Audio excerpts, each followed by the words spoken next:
Mitäs mä ottaisin aamupalaksi? Jaha. Meillä on niin paljon sotkua. Antaa olla sitten viimeisen kerran. Mitä mä pääsen välistä?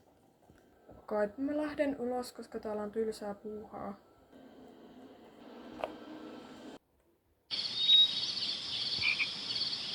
Aika kurjaa.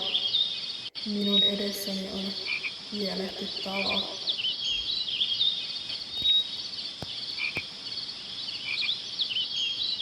Rouva, anteeksi.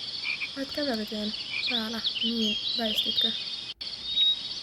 Ihan sikajännittävää. Minun takanani on henkilö, joka haluaa päästä tästä läpi. En ole täältä kotoisin. Kuka sinä olet, jos ainakin vaikutat minun asioihin? En ehkä takata sinun asioihin. Häiritkö siitä? Kuten vain kysyin. Niin, eipä hei.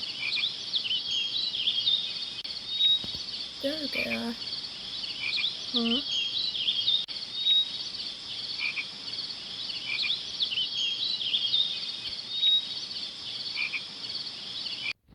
Se rouvassa oli jotain outoa.